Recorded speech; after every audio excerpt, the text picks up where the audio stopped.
extremely, even though this is a 500 team, not going to the playoffs, under 500 team, whatever the record is at the end of the season, a guy that is just 21 years old and batting in the 3-hole consistently, I think that says something about what the Rays think about him, that he's the guy. He's the dude going forward. And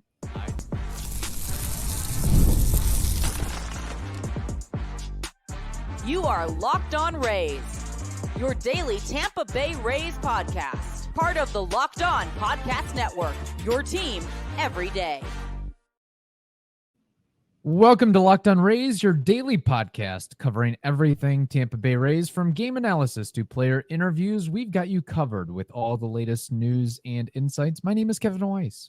I'm Ulises Sambrano, bringing you expert analysis and passionate discussions about our beloved Rays. Whether you're a diehard fan who vividly remembers Longo's Game 162 just like us, or you remember those early Devil Ray days of Wade Boggs and Carl Crawford, we're here to break down every play, every trade, and every milestone. In fact, this is our 6th season covering the Rays daily. And every season they've gone to the playoffs. 2024, no bueno.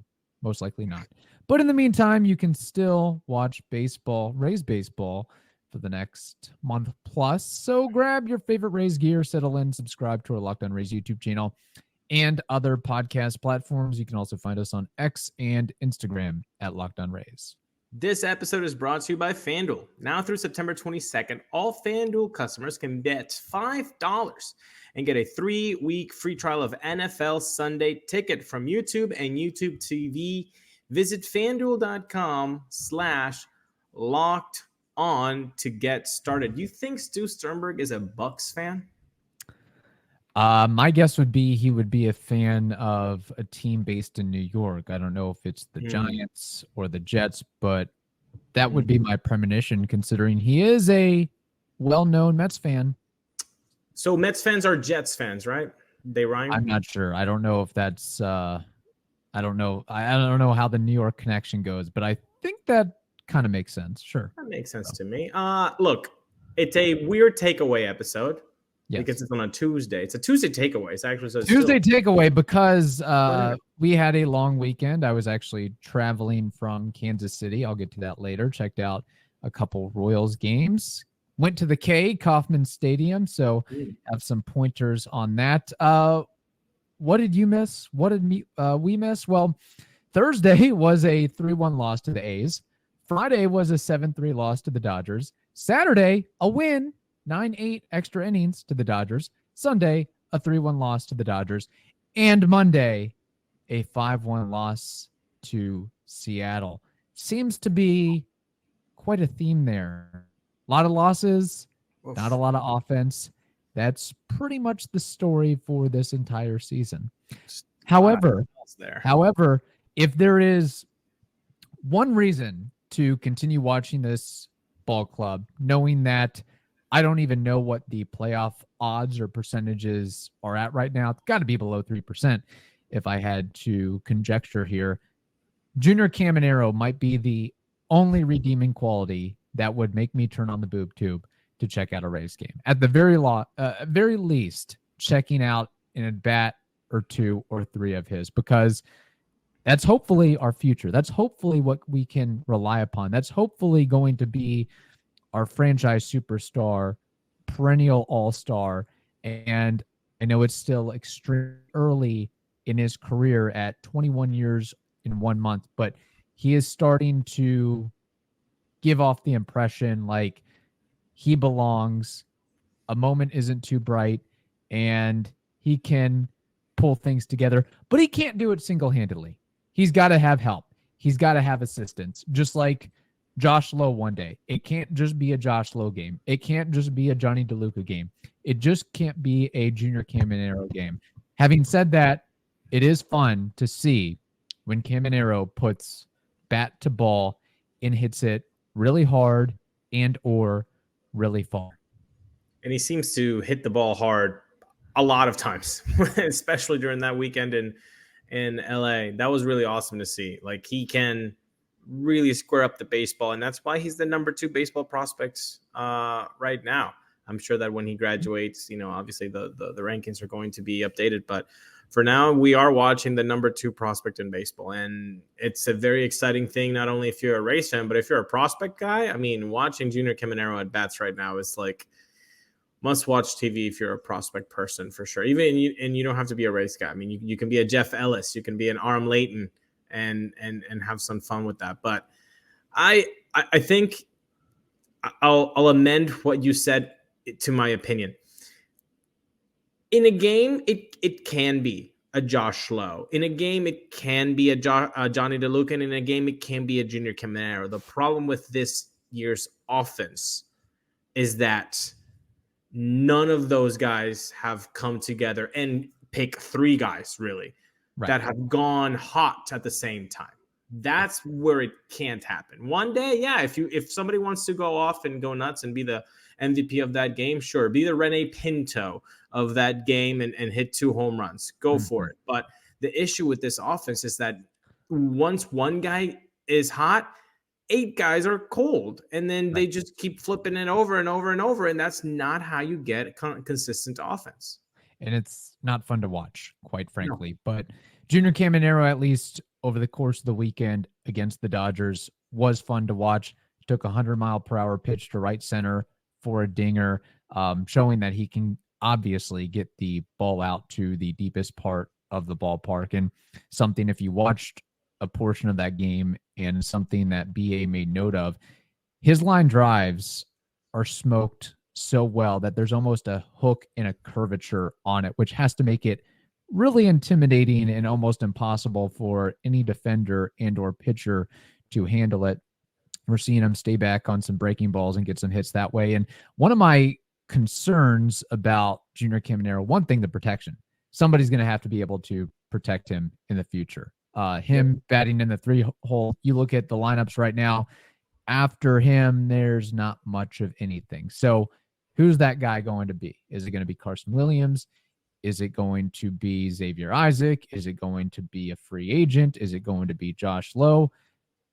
It remains to be seen who that guy is going to be. But I was a little bit concerned of, well, he hits the ball so hard. So if he hits a grounder, it's an automatic out. But what we've seen a little bit here is he's hitting the ball so hard that a defender, a third baseman, second baseman, shortstop, may not or cannot handle it, and it sneaks through. Whether the person keeping score, the official scorekeeper, wants to rule it an error or a hit, I don't care. It just means Junior will hopefully be getting on base that way if it comes to it. If he, has a little Yandy Diaz to his game, grounding the ball a little bit too much, he can still get away with it in that respect. So I just wanted to throw that out. But still, extremely, even though this is a 500 team, not going to the playoffs, under 500 team, whatever the record is at the end of the season, a guy that is just 21 years old and batting in the 3-hole consistently, I think that says something about what the Rays think about him, that he's the guy. He's the dude going forward. And I just want to kick myself over and over. Actually, there's somebody else I want to kick. That's Wander Franco, because just imagine how the complexion of this team could be for the next half decade, decade plus, with those two in the lineup together, back and forth, or however they would align the batting order, what that could be. But again, like I've said before, like we've said before, Caminero really doesn't have to come in and be the savior because there's nothing to save. So this is kind of, I think, a nice little transition for him to get his footing and get comfortable and maybe make some inroads as to establishing it as, quote unquote, his team, because I don't know who else is going to be that, quote unquote, face of the franchise except for him, or maybe a pitcher. And I think he is making that because he's very animated in the dugout. Obviously, the camera wants to follow him. Yes, and he's got the hair, he's got the jewelry, he's got the very elongated, nasty swing, which you hope doesn't come back to bite him at some point. But he's got so insane bat speed and can turn around on it so much that he's not getting beat on 100-mile-per-hour fastballs up in the zone. Yeah, and I want to talk a little bit more about Junior because you're talking about who can protect him, the hardline drives that might not have a lot of loft on it, and face of the franchise. That's a lot to dive into. But first, I want to tell you guys about FanDuel. Now, if I were a betting man, I would not put my green Skittles on the Rays making the World Series, nor winning it, because they're at plus 50,000 right now. That's no bueno, as Kevin would say. Well, guess what? You can still have some fun with America's #1 sportsbook, even if you don't do that. Okay. And in fact, they've got something a little different. Right now, through September 22nd, all FanDuel customers can bet $5 and get 3 weeks of free trial of an NFL Sunday ticket from YouTube and YouTube TV. Okay. Kevin, have you ever used NFL Sunday Ticket? I have dabbled in NFL Sunday Ticket, and I must say it is amazing, especially if you're a fan of an out-of-market team. Look at that. Well, maybe you guys are. And with a YouTube TV-based plan, you'll be able to watch every regular season Sunday afternoon out-of-market game.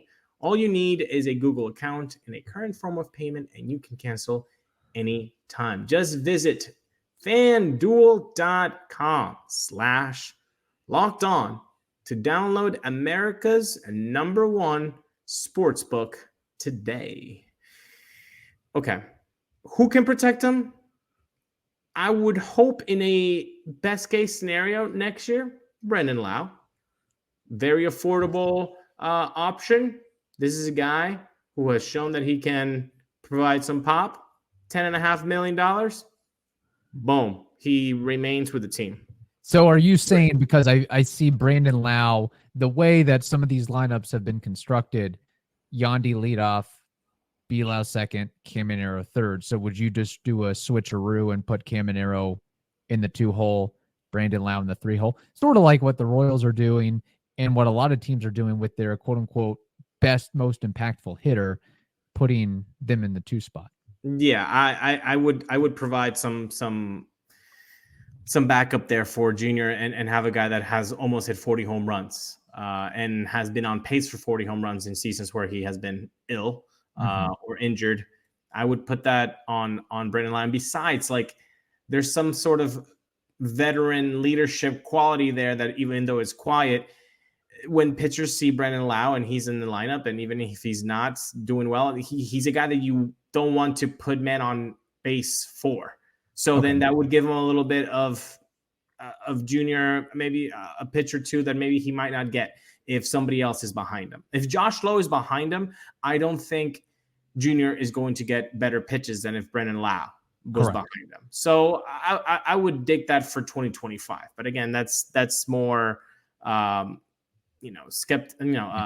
theoretical than anything, because we don't even know if that's what's going to happen. Assuming that Brandon Lau, A, has his option picked up, which we think it will do, B, stays healthy over the course of a majority of the season, and then to be a little cheeky devil's advocate, or just to add on to that, who protects Brandon Lau? Somebody's got to step up. Is it going to be Chris Morel? Is it going to be Josh Lowe? Is it going to be Dylan Carlson, perhaps? Do we have a cleanup hitter? Or maybe it's just massaging the lineup to where B-Lau or Caminero is the cleanup hitter. In a perfect world, that's where I would have Junior third, Brandon Lau fourth, and then Morel fifth. Okay.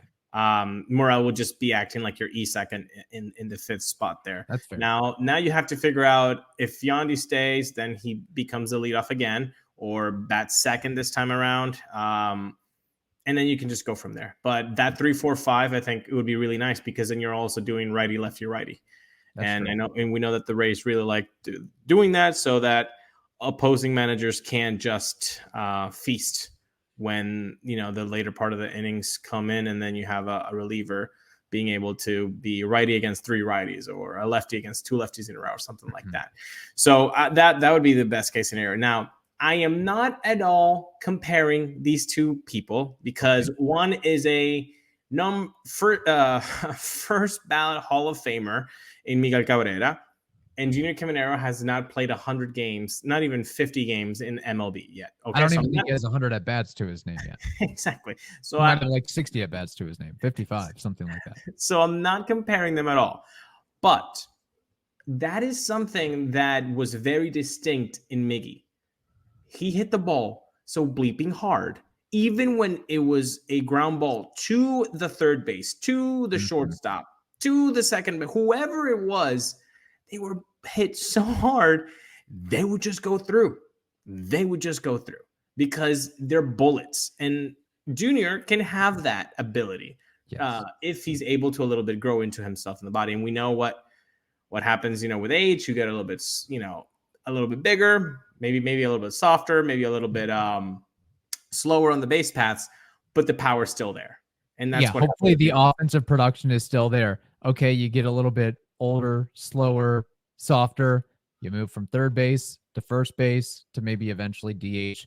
Hopefully you're carrying a big bat as well. But right now, I'm enjoying the Caminero at third. I'm enjoying the Caminero getting on base, nabbing a couple bags, drawing a walk every now and again. Just his on-base percentage is, right up there with best on the team right now. And I know it's still very early, still a long way to go. We've seen a lot of players that can do anything and everything in a 50 at-bat sample size. But he was, consensus number 2, number 1 prospect for a reason, and you hope he's able to keep it up. And I think that wouldn't be a bad scenario of having Brandon Lau or some intimidating presence backing him up either the remaining of this year, next year, and beyond. So he is one thing that we can enjoy for the rest of this season, hopefully, and he can add to his numbers and statistics as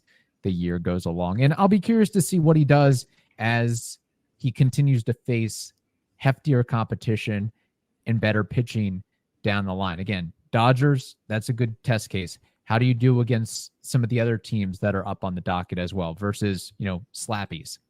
Yeah, and I mean, just that swing. I know it's a long swing, but that power to right center when you're a righty, dude, like that's legit. That's the man is strong, and I just can't wait to see more of him. Now, switching subjects a little bit, Johnny DeLuca, how about him in his return to Dodger Stadium? I mean, the man kind of went off in 3 games. He had not 1, not 2, not 3, but 5 hits. 5 hits. He even had a home run, Kev, which hasn't happened that often for this man. This is a guy who's sporting a cool 580 or so OPS, not the greatest season. We've talked about it with Evan Klosky, who we will have on the show, maybe even for 2 episodes this week. But it is astounding that this guy even though he's a defensive wizard out there, especially in the corners, and stable enough in center, that he wasn't given a shorter leash. It is kind of impressive in a way that this man was not just given a little reset button. And it was nice to see him be successful in LA in his homecoming, because he's also from Cali. So that's cool.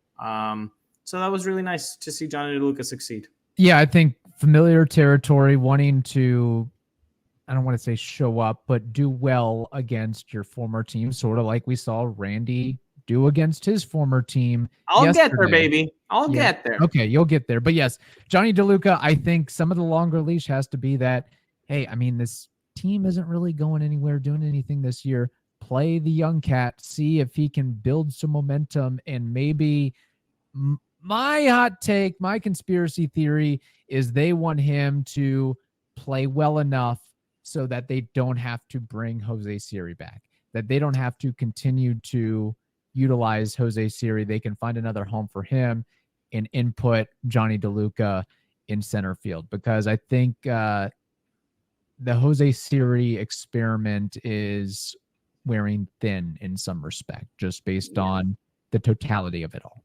Yeah, and not a lot of guys get benched in Ray's organization. Yeah. I mean, I can count them with one hand. I believe it happened to Steven Souza one time. It happened to BJ Upton 1 or 2 times. But BJ did it in like 8 years, Yeah. 2 times. Jose Siri did it 2 times in 1 year. Right. And then Wander Franco was as well. Benched last year. That's right. So not a lot of guys get benched, and when they do, they're not long for this, even for external or internal circumstances. So I don't disagree with your hypothesis there. And you mentioned Randy Arozarena, but before I get to that, I think we have to tell folks something very important. We do have to tell them something very important, and that is SupplyHouse. Order supplies from the website that's made for the skilled trades. Find thousands of parts from hundreds of brands in just a couple clicks at SupplyHouse.com. SupplyHouse.com gives you 24/7 access to a huge selection of plumbing, HVAC, and electrical supplies with fast delivery anywhere in the U.S. Need help with an order? Well, you can get industry-leading after-sales service from their friendly and knowledgeable customer support team and talk to a real person every time. And there's great news for plumbers, technicians, and contractors. Being a pro has its perks. Trade industry professionals can join their free Trade Master program for free shipping and serious discounts on every order. Over 100,000 pros already trust the Trade Master program to deliver results from SupplyHouse. Apply for your membership today and get a competitive edge on every order at SupplyHouse.com/TM. Save money and time when you order online. Order plumbing, HVAC, and electrical supplies from SupplyHouse.com. Real people, real service. Well, Kevin, let's talk about Randy Arozarena for just a few seconds before we get to your trip in Kansas City. Yes. So Randy, now a Mariner. We know that maybe a little Caballero error there influenced the fact that he had some traffic on the bases for that 3-run shot against the Rays the other day against Pepio. This man is so close to having yet another 2020 season. That would be 4 in a row. I know maybe some people don't think that's impressive. I think those people need to touch grass out there. Yeah, go outside and touch grass. 2020 is not easy to do anymore. Touch grass out there. Touch grass. But I will say something as a fan of the team and as a fan of Randy. When I saw that ball go over and him rounding the bases, I did not feel any sort of negative emotion whatsoever. All I was thinking, just a little phrase, was like, good for him. Good for him. You weren't, you didn't feel bad or rejected that he was traded and he's no longer on the team because this team is in the dumper. I mean, I guess that all comes underneath the good, the good for him. But all in all, like he's a guy that I will always root for. He's a guy that I will never want anything, bad to happen to him. Baseball wise, like I want him to have a great career. I think he is one of those guys. I said it, not since Evan Longoria did we ever see a guy that combined fan favorites plus production on the field. Since Evan, we have never seen that. So he's a Rays legend. We don't have 2020 World Series memories, nor 2020 ALCS memories, nor 2020 ALDS memories without Randy Arozarena. All of that was because of Randy. So just him circling on the bases. And I don't know how many Rays fans feel this way, but I felt happy for him. I felt good about him. Yeah. And I think maybe some people are like, well, you can't root for a player like that, but that he's no longer on your team. Good for him. And in fact, if every game he goes deep, good for him. I want him to do well. I don't care. And I know some people are like, wow, against the Rays? Yeah. Good for he did a lot for the franchise. He did a lot for the franchise, several seasons. Basically, when you add up all the playoff action, probably close to 600 games, give or take. And in a way, you almost hope he has success. Look, you don't want to wish ill will on anybody, but you hope he has success, and then the prospects that the Rays acquired has success.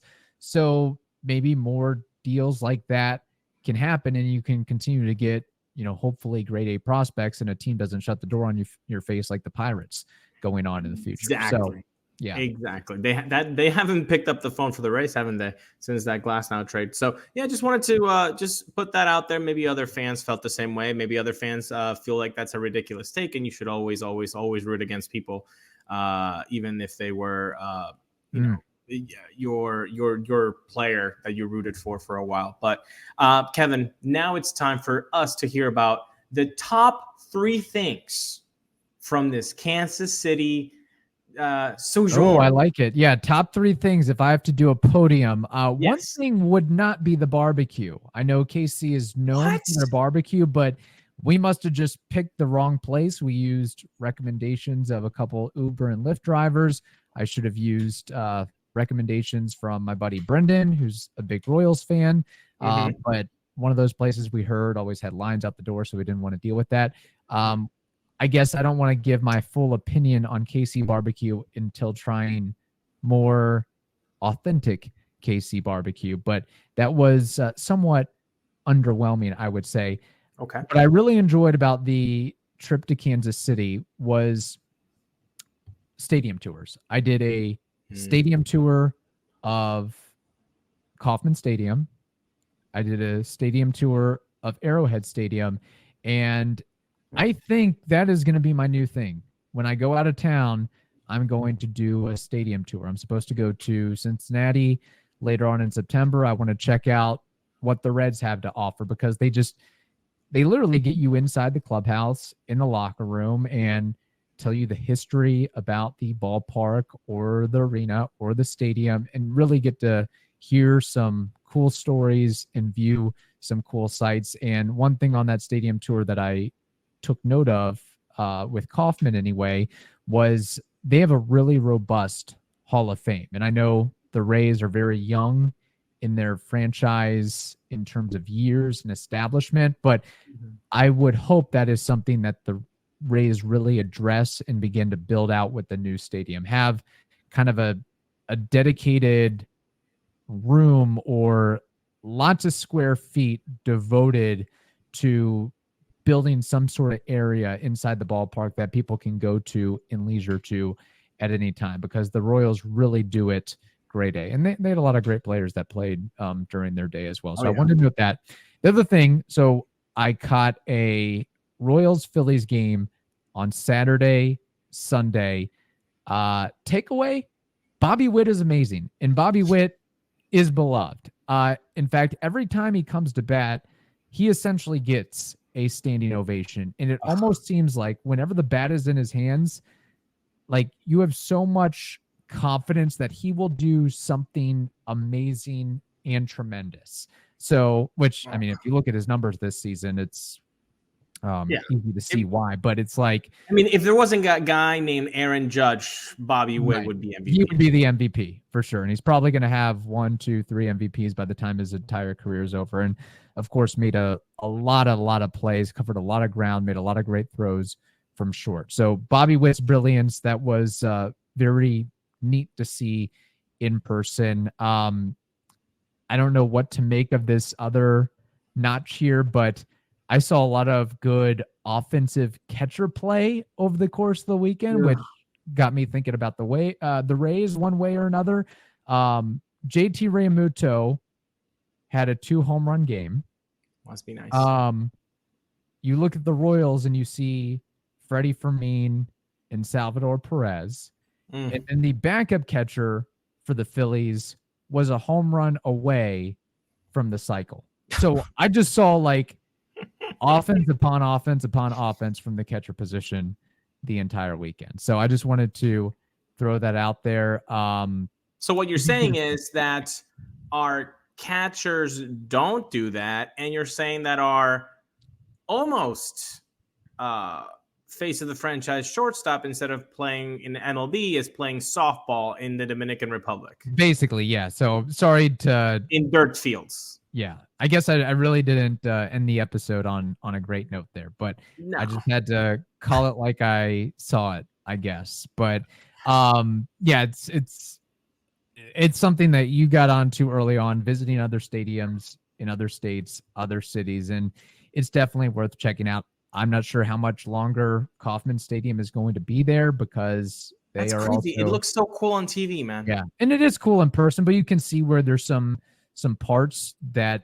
are outdated and need refurbishment. In fact, I learned on the stadium tour, our docent, if you will, her name was Vicky, lovely lady, full of information, amazing, if I may say. She noted something very interesting about Kauffman Stadium, and that is the field is the second largest in all of baseball. Ulises, do you know which field is the largest in all of baseball? Ooh. Largest as like the stadium itself or the field? The field. The field. Oh, and I assume this goes into foul territory in the works. Oh, you mentioned foul territory, so that makes me want to say the Coliseum, but I'm not going to. I'm going to go with Coors Field, because and you would be correct. Coors Field is the number one answer. Very good. So, yep, that's pretty much what I got. I'll also note this. I mean, as much as people crap on Rays attendance, you got a Royals-Phillies series, 2 teams destined for the playoffs, 2 teams doing work, and I thought the crowd was a little bit lacking, especially on a Sunday.